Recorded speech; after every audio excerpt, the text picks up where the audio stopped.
Hello everyone, CGPSC ABCD में आपका फिर से एक बार स्वागत है।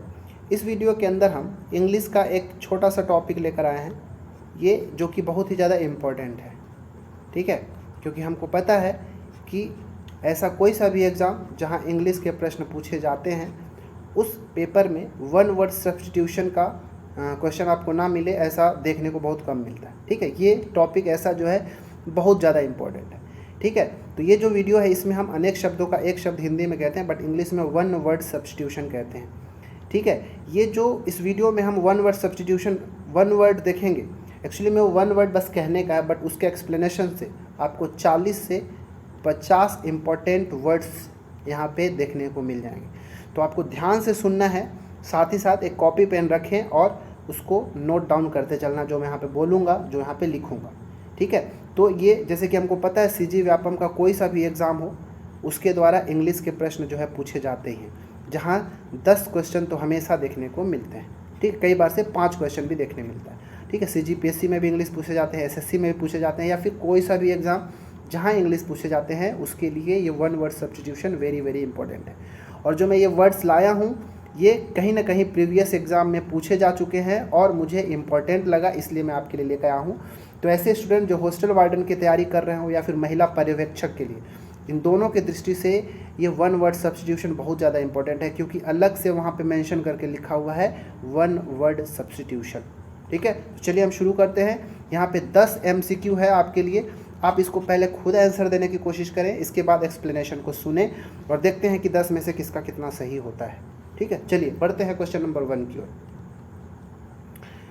क्वेश्चन नंबर 1 है, select the options that can be used as a one word substitute for the given group of words. ठीक है, यहाँ पे एक ग्रुप ऑफ वर्ड दिया गया, क्या? A group of stars. ठीक है, मतलब जो स्टार्स होते हैं, जो तारा होते हैं, उनके समूह को क्या कहा जाता है? कॉन्ग्रीगेशन, कॉन्स्टिलेशन, प्लैनेट्स या फिर एस्ट्रोनॉमी, क्या कहा जाता है? तो चलिए आराम से वीडियो को पॉज करें और आंसर देने की कोशिश करें। घबराने की ज़रूरत नहीं है, बस चेक करो कि कितनी आपकी तैयारी हो रही है। तो यहाँ पे अगर वीडियो को लास्ट तक आप बने रहेंगे तो आपके लिए कम से कम 40 से 50 वर्ड्स आपको इंपॉर्टेंट यहाँ पे देखने को मिलेंगे। ठीक है, तो चलिए, ग्रुप ऑफ स्टार्स, तारों का जो समूह है उसको क्या कहते हैं? तो इसका सही आंसर क्या होना चाहिए? चलिए कमेंट करें सबके सब। तो इसका सही आंसर है ऑप्शन नंबर 2, कॉन्स्टिलेशन। कॉन्स्टिलेशन का हिंदी मतलब होता है तारामंडल। ठीक है, याद रखिएगा, कॉन्स्टिलेशन किसको कहते हैं? तारामंडल को, मतलब तारों के समूह को क्या कहा जाता है? कॉन्स्टिलेशन। इसको तुरंत नोट डाउन करें। जैसे बहुत सारे आपने कॉन्स्टिलेशन का नाम भी सुना होगा, जैसे ग्रेट हंटर, हिंदी में आपने सुना होगा सप्तऋषि तारामंडल। ठीक है, तो उसको इंग्लिश में ग्रेट हंटर, मतलब बहुत सारे, ओरियन द ग्रेट, पूरा नाम जो है इसका Orion the great hunter, Leo the lion, Leo the lion, ये भी क्या है? एक कॉन्स्टिलेशन ही है। Taurus the bull, Taurus the bull, ये तीनों के तीनों क्या है? कॉन्स्टिलेशन है या तारों का समूह है। तो याद रखिएगा, ग्रुप ऑफ स्टार्स को क्या कहते हैं? कॉन्स्टिलेशन कहते हैं। कॉन्ग्रीगेशन क्या होता है? तो कॉन्ग्रीगेशन मतलब ये सभा होता है, मतलब बहुत सारे लोगों का एक जब जमा हो जाते हैं एक जगह तो सभा हो जाता है, या फिर बहुत सारे लोगों का जमाव, इकट्ठा होना, वो कॉन्ग्रीगेशन कहलाता है। मतलब the group of people, the group of people, मतलब पीपल भी एक वर्ड यूज़ कर सकते हो, समूह लोगों का। प्लैनेट्स तो आप जानते हैं, इसको हम ग्रह कहते हैं। ठीक है, अभी वर्तमान में 8 प्लैनेट्स हैं, अर्थ हो गया, वीनस हो गया, मार्स, ये सब आप जानते हैं। तो प्लैनेट्स ग्रह होते हैं, ना कि तारामंडल। ठीक है, एस्ट्रोनॉमी क्या होता है? तो एस्ट्रोनॉमी क्या होता है? एक साइंटिफिक स्टडी होता है। ठीक है, साइंटिफिक स्टडी, जैसे मून हो गया, ठीक है, सन हो गया, स्टार्स हो गए, इन सभी का साइंटिफिक स्टडी करना। ठीक है, इन सब का साइंटिफिक स्टडी करना ही क्या कहलाता है? एस्ट्रोनॉमी कहलाता है। ठीक है, याद रखिएगा। चलिए अब बढ़ते हैं दूसरा प्रश्न। तो यहाँ पे हमसे 4 वर्ड्स हमको देखने को मिल गया। ठीक है, चलिए अब दूसरा प्रश्न देखते हैं। सेकंड प्रश्न है कि select the correct one word for the given group of words. मतलब आपसे हर बार सारे क्वेश्चंस में मैं इसको अब नहीं पढ़ूंगा, बस ये देखना है कि one who loves the book. ठीक है, एक ऐसा व्यक्ति जो जिसे किताबों से प्रेम है, जिसको किताबों को इकट्ठा करना अच्छा लगता है, कि किताबों जमा करना अच्छा लगता है, उसको पढ़ना अच्छा लगता है। वन हु लव्स बुक, उसको क्या कहते हैं? प्लेगियरिस्ट, बिब्लियोफाइल, पॉलीग्लॉट या फिर बिब्लियोफोब क्या कहा जाता है? वीडियो को पॉज करें और आंसर देने की कोशिश करें, ठीक है। तो इसका जो सही आंसर है वो ऑप्शन नंबर बी, याद रखिएगा, बिब्लियोफाइल। जहाँ पे भी FPHILE फिल वर्ड आता है तो उसका मतलब होता है लव, और जहाँ पे वर्ड फोब आता है, फोब का मतलब होता है हेट करना या उससे दूर भागना। तो ये दोनों वर्ड को पकड़ेंगे तो बहुत सारा चीज़ क्लियर हो जाएगा। वन हु लव्स बुक, तो लव करने की बात है तो फिल वर्ड आ रहा है, तो ये सब तो यहीं पे गलत हो जाएगा।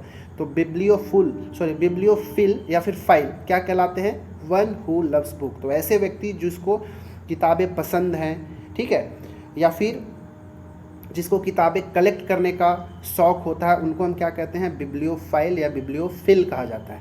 परंतु बिब्लियोफोब अगर कह देंगे तो किताबों से नफ़रत होना, फियर होना, ठीक है। मतलब ऐसे लिख सकते हो कि एक ऐसा व्यक्ति जो फियर करता है या फिर हेट करता है किसको? बुक्स को। बुक्स उसको पढ़ना पसंद नहीं होता, किताब को इकट्ठा नहीं करना चाहता, तो उसको हम बिब्लियोफोब कहते हैं, मतलब किताबों से नफ़रत कह लो, सीधे सी बात। प्लेजियरिस्ट क्या होता है भाई? तो प्लेजियरिस्ट, इसको हिंदी में अगर देखेंगे तो उसको कहते हैं साहित्यिक चोर। क्या कहते हैं?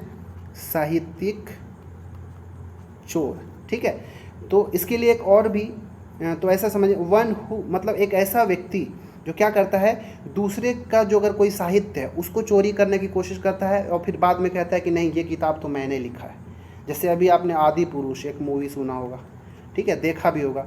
तो आदि पुरुष शुरुआत में तो उन लोगों ने कहा कि नहीं हमने रामायण से कुछ कॉपी ही नहीं किया है, ठीक है, ठीक है, मतलब शुरू में बोला था कि ये पूरी तरीके से डिटो रामायण का है, मतलब वहाँ पे क्या किया था, उन्हें रामायण की चोरी की थी, तो वहाँ पे साहित्यिक चोरी कह सकते हो। परंतु ऐसा कुछ नहीं कहा जा सकता क्योंकि सबको फ्रीडम है मूवी बनाने का। लेकिन बाद में उन्होंने कहा कि नहीं हमने तो रामायण कुछ बनाया ही नहीं है, ठीक है, तो ऐसा कुछ उनकी बात, तो यहाँ पे चलो मूवी की तो बात है ही नहीं। तो प्लेजियरिस्ट का मतलब क्या होता है? साहित्यिक चोर, मतलब दूसरे के लिखा हुआ, दूसरे के वर्ड्स या फिर दूसरे का जो राइटिंग होता है उसको ऐसा दिखाता है कि जैसे मेरी राइटिंग है, फिर वो दूसरे को बताते फिरता है कि नहीं ये मैंने लिखा है या फिर ये मेरी कहानी है। तो इस ठीक है, तो प्लेजियरिस्ट का मतलब साहित्यिक चोर होता है, याद रखिएगा। पॉलीग्लॉट तो मैं एक बार कम्युनिटी पोस्ट में भी डाला था कि एक ऐसा व्यक्ति जो बहुत सारे लैंग्वेजेस को जानता हो, ठीक है, वन हु नोज या फिर यूजेस मैनी लैंग्वेजेस, ठीक है, एक ऐसा व्यक्ति जो बहुत सारे लैंग्वेजेस को जानता हो, ठीक है, इसको हिंदी में बहुभाषी कहते हैं। तो पॉलीग्लॉट का मतलब बहुभाषी या वन हु नोज या यूजेस मैनी लैंग्वेज, ठीक है। तो यहाँ पे इसका अभी तक हमने 8 वर्ड हमने देख लिया, ठीक है। चलिए अब हम बढ़ते हैं आगे तीसरा प्रश्न की ओर। तीसरा प्रश्न है a place for sick people who need long periods for the recovery, ठीक है, मतलब एक ऐसा स्थान जहाँ पे जो ऐसे लोगों जो बीमार लोगों के लिए है और उनको रिकवरी होने में बहुत लंबा समय लगता है, ठीक है, तो बहुत लंबे समय तक रिकवरी होने वाले बीमार पीपल को रहने के लिए जो प्लेस होता है उसको क्या कहते हैं? क्लिनिक, हॉस्पिटल, सेनेटोरियम या फिर एसाइलम क्या कहा जाता है? कमेंट करें इसका आंसर क्या होगा, ठीक है। वीडियो को पॉज करें और आंसर देने की कोशिश करें। तो इसका जो सही आंसर क्या होगा? तो ऑप्शन नंबर 3 सेनेटोरियम कहा जाता है। सेनेटोरियम एक ऐसा प्लेस है जहाँ पे लंबे समय से बीमार रहने के लिए, जो रिकवरी होने के लिए जो बीमार लोग होते हैं उनको यहाँ पे सेनेटोरियम के अंदर रखा जाता है, ठीक है। तो क्लिनिक क्या होता है भाई? तो आप ऐसा कह सकते हैं क्लिनिक एक ऐसा हेल्थ केयर फैसिलिटी है जहाँ पे ऐसे लोगों पे फोकस किया जाता है जो आउट पेशेंट होते हैं, जो बाहर से पेशेंट आते हैं दिखा के और चले जाते हैं, ठीक है। तो याद रखिए, थोड़ा सा ये डिफरेंस को बस समझने की कोशिश करिए, मैं पूरा यहाँ पे लिख नहीं रहा हूँ। क्लिनिक का मतलब क्या होता है?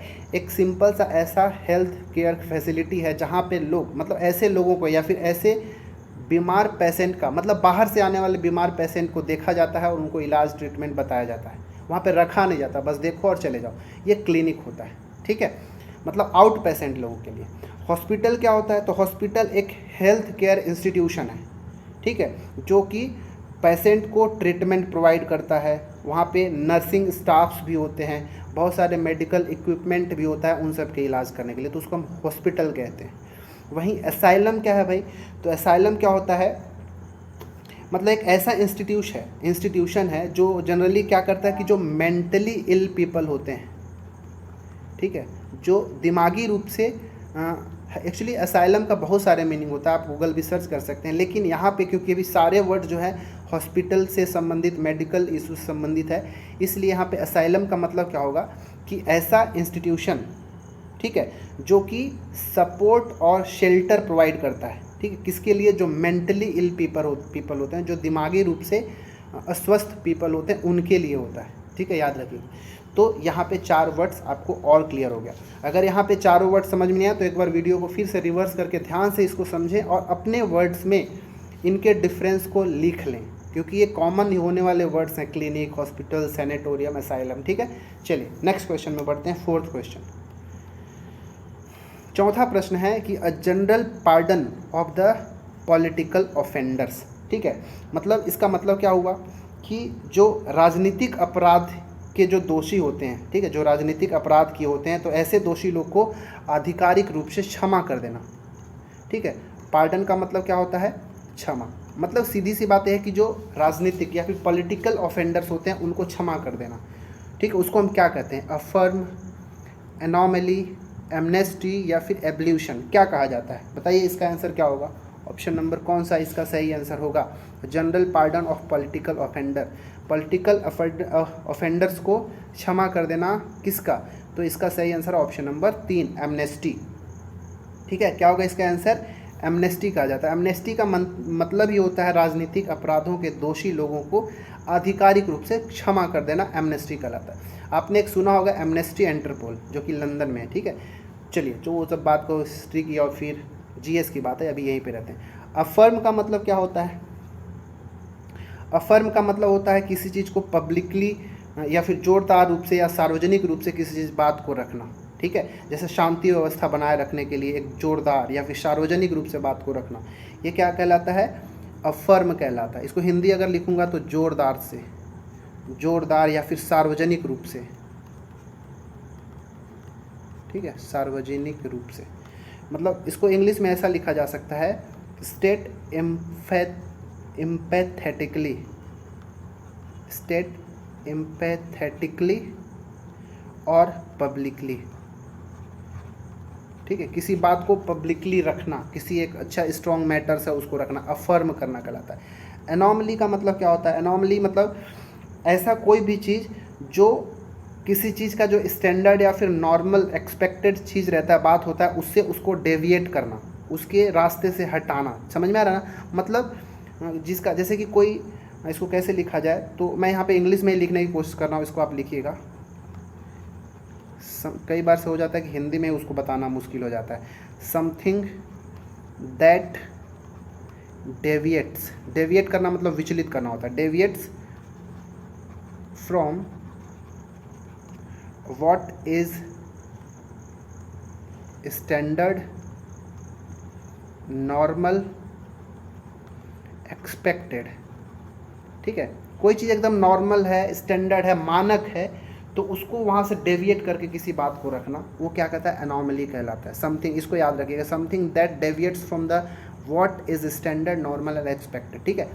एब्यूलेशन का मतलब क्या होता है, एब्ल्यूशन का मतलब क्या होता है, मतलब खुद को वॉश करने का एक जो प्रोसेस होता है उसको हम एब्ल्यूशन कहते हैं। इसको ऐसे याद रखिएगा, एन एक्ट ऑफ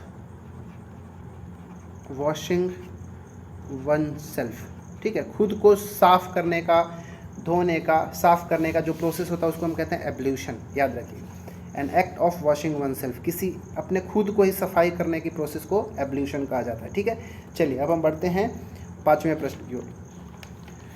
5वां प्रश्न जो है बहुत ज़्यादा इंपॉर्टेंट है, टू वॉक एमलेसली, ठीक है, टू वॉक एमलेसली मतलब टहलना, मतलब बिना मतलब का टहलना, बस टहल रहे हैं, किस लिए टहल रहे हैं, उसके लिए कोई मतलब नहीं है, किसी काम के लिए नहीं, बस ऐसे ही हम टहल रहे हैं, मतलब मंद गति से चलना, टहलना, टू वॉक एमलेसली, उसके लिए क्या वर्ड हम लिख सकते हैं, एम्बल, स्प्रिंट, क्राउल या फिर स्लीदर, क्या कहा जा सकता है, बताइए।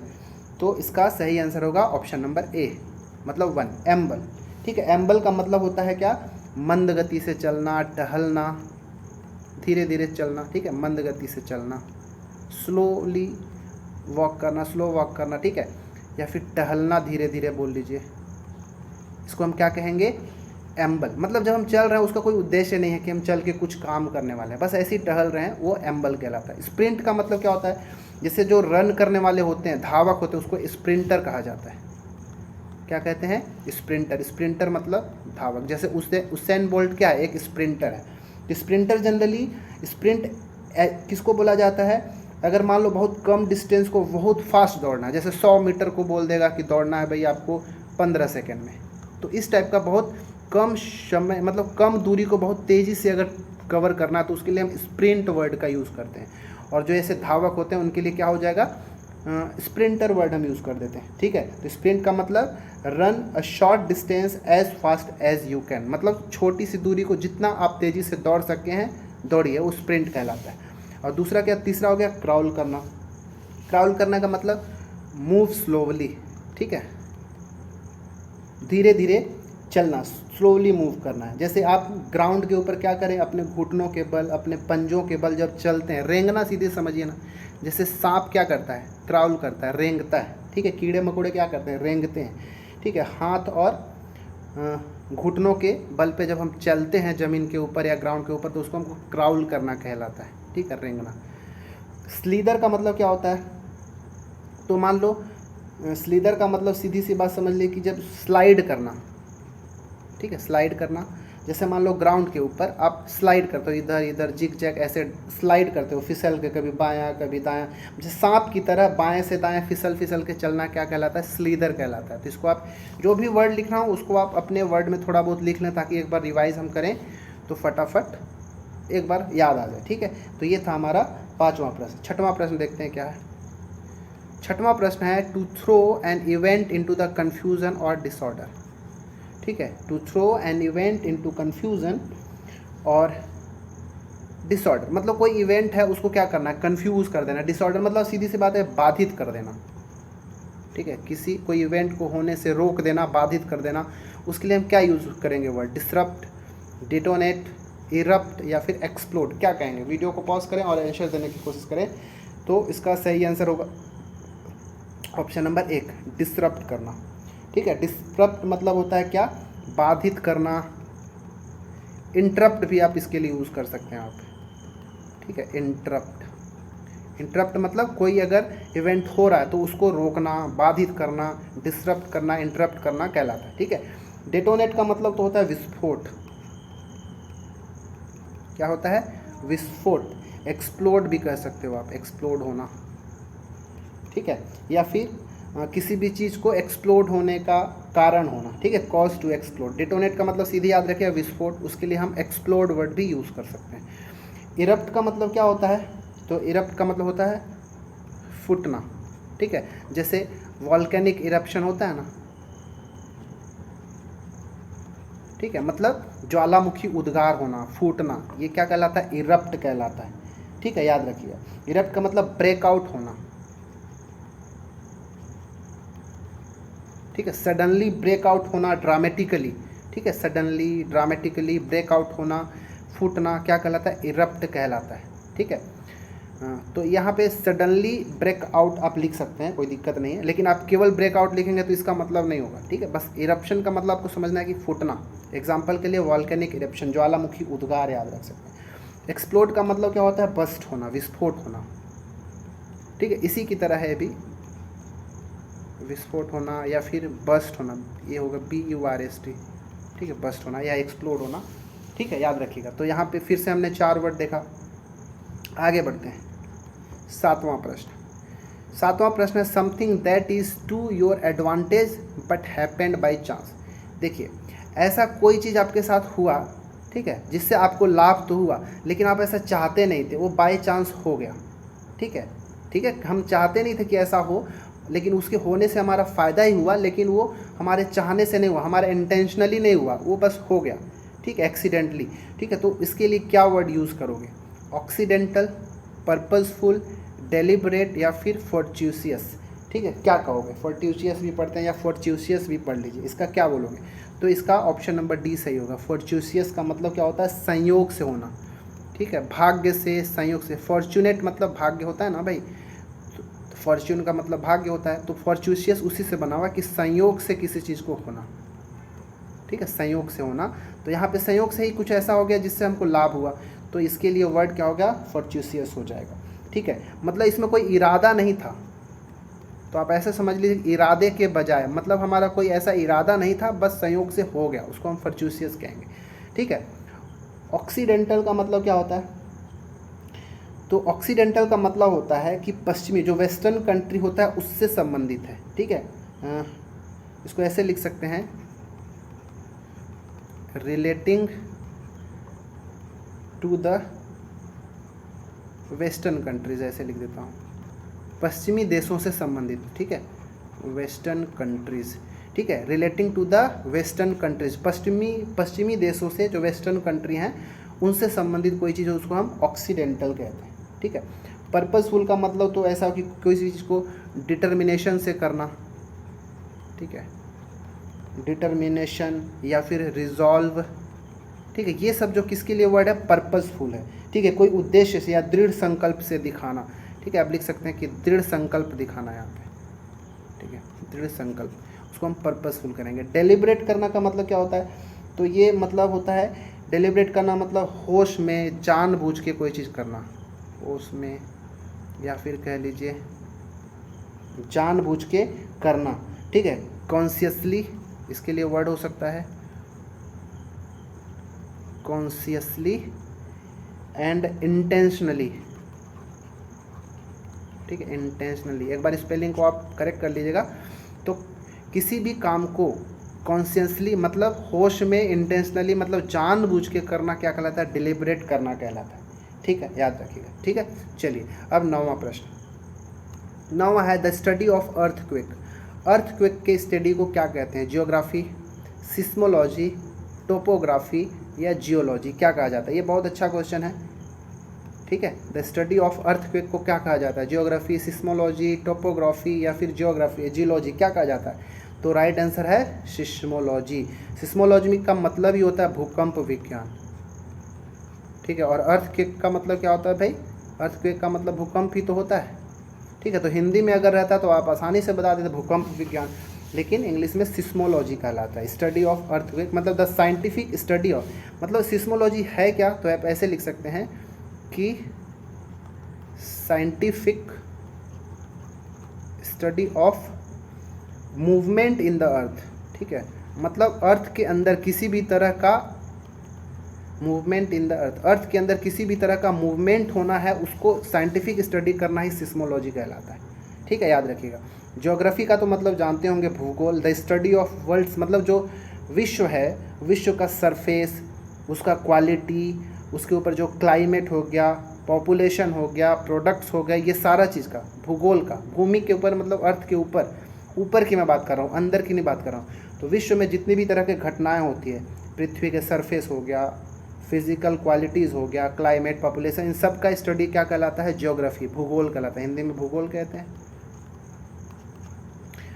टोपोग्राफी क्या कहलाता है, तो मतलब कोई मान लो पर्टिकुलर एरिया है, जैसे मान लो कोई रिवर है, कोई माउंटेन है, ठीक है, पहाड़ है, नदी है, इन सब का फिजिकल कैरेक्टरिस्टिक को जानने के लिए, ठीक है, मतलब भौतिक गुणों को समझने के लिए जो स्टडी किया जाता है, मतलब जो रिवर हो गया, माउंटेन, उसका कहाँ पे पोजीशन है, इन सारी चीज़ों को स्टडी करना क्या कहलाता है, टोपोग्राफी कहलाता है।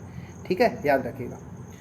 इसके बाद जियोलॉजी तो आप जानते ही हो, जियोलॉजी का मतलब होता है जो रॉक्स हो गए, स्टडी ऑफ रॉक्स। ठीक है, और फिर ये रॉक्स का कैसे फॉर्मेशन होना है या फॉर्मेशन होता है, इन सब के स्टडी को हम क्या कहते हैं, जियोलॉजी। ठीक है, याद रखिएगा, जियोलॉजी। इसको ठीक है, जियोलॉजी का मतलब रॉक्स हो गए, पत्थर, मतलब जो पत्थर हो गए, चट्टान हो गए, वो कैसे बनता है, उनके फॉर्मेशन को स्टडी करना जियोलॉजी कहलाता है। ठीक है, जियोग्राफी और जियोलॉजी दोनों अलग अलग चीज़ें हैं। ठीक है ना, चलिए नेक्स्ट क्वेश्चन देखते हैं अब हम। Indifferent to pleasure and pain, इसका मतलब क्या हुआ कि दुख, किसी भी तरह का दुख हो, ठीक है, या फिर आनंद हो, किसी भी तरह का दुख हो, तो उस दुख में, दुख के प्रति उदासीन रहना, उसको फील ही नहीं करना कि भाई दुख है, सुख है, बस हर स्थिति में उदासीन रहता है, तो उसको हम इनडिफरेंट टू प्लेजर और पेन कहते हैं। तो इसके लिए क्या वर्ड यूज़ कर सकते हो, लस्टी, प्रूडेंट, साइनिक या स्टोइक, क्या वर्ड यूज़ करना चाहिए, ठीक है, हमको बताना है। कौन सा वर्ड जो है indifferent to pleasure and pain, इसके लिए वन वर्ड सही होगा, बताइए इसका आंसर। तो राइट आंसर है इसका स्टोइक। ठीक है, स्टोइक का मतलब क्या होता है कि अगर कोई व्यक्ति सफरिंग फ्रॉम पेन या फिर कोई डिफ़िकल्टी होता है, दर्द हो रहा है, तो उसको कोई भी वो कंप्लेन नहीं कर रहा है, बस जैसा है वैसा ही उदासीन है अपने दर्द को लेकर, उसको हम उसको स्टोइक कहते हैं। ठीक है, लस्टी का मतलब क्या होता है कि कोई व्यक्ति अगर हेल्दी है, स्ट्रॉन्ग है, ठीक है, और फुल ऑफ विगर, मतलब पूरा उत्साह से भरा हुआ है। ठीक है, फुल ऑफ विगर मतलब स्वस्थ, मजबूत और जोश से भरा हुआ व्यक्ति को हम क्या कहते हैं, लस्टी कहते हैं। ठीक है, जो हमेशा जोश से भरा हुआ रहता है। ठीक है, प्रूडेंट का मतलब क्या होता है, प्रूडेंट का मतलब जो किसी भी चीज़ का ना सेंस करने में, मतलब सेंसिबल एंड केयरफुल होता है। मतलब इसको मैं ये वर्ड को लिखता हूँ, सेंसिबल एंड केयरफुल, CARE। ठीक है, केयरफुल व्हेन मेकिंग डिसीजन या फिर व्हेन मेकिंग जजमेंट, मतलब जब भी कोई डिसीजन लेता है या फिर कोई जजमेंट लेता है तो उस समय वो क्या करता है, उसको उस डिसीजन को लेने के लिए अपना विवेक का यूज़ करता है, अनावश्यक जो खतरा लेने से वो बचता है। ऐसे लोगों को हम प्रूडेंट कहते हैं। ठीक है ना, मतलब मूल्यांकन करते समय या डिसीजन लेते समय वो बहुत ही सावधानी पूर्वक, विवेक पूर्वक वो डिसीजन लेता है और किसी भी तरह का अनावश्यक खतरों से वो बचता है। ऐसे लोगों को हम प्रूडेंट कहते हैं। और साइनिक का मतलब क्या होता है, एक ऐसा व्यक्ति जो बिलीव करता है कि जो दूसरे कर रहे हैं ना वो सब अपने लिए कर रहे हैं, सब सेल्फिश है, उसको ऐसा लगता है। साइनिक का मतलब क्या है, एक ऐसा व्यक्ति जिसको लगता है कि उस व्यक्ति को छोड़ के, खुद को छोड़ के बाकी सब के सब क्या हैं, स्वार्थी हैं, तो दूसरे में दोष खोजता है। ऐसे व्यक्ति को हम क्या कहते हैं, साइनिक। ठीक है, यहाँ पे लिख देता हूँ, a person who believes that people only do things for themselves, उसको ऐसा लगता है कि जो दूसरे लोग जो काम करते हैं वो केवल अपने लिए, अपने स्वार्थ के लिए करते हैं, ये ऐसा किसी को लगता है तो ऐसे व्यक्ति को हम साइनिक कहते हैं। ठीक है, तो ये था हमारा 9वां क्वेश्चन। और 9 क्वेश्चन में अभी तक हमने 9 4 30 36, अभी तक 36 वर्ड्स को हमने देख चुका है। ठीक है, अब हम 10वां प्रश्न की ओर बढ़ते हैं। 10वां प्रश्न है कि अ seat for a passenger on bicycle और मोटर बाइक। ठीक है, कोई मोटरसाइकिल है या फिर बाइसिकल में जो पीछे सीट एक लगा होता है पैसेंजर को बैठने के लिए, उसको क्या कहा जाता है, पिलियन, गिर्डल, ब्राइडल या फिर कुशन, क्या कहा जाता है, पिलियन, गिर्डल, ब्रिडल या फिर ब्राइडल पढ़ लीजिए, या कुशन, क्या कहा जाता है।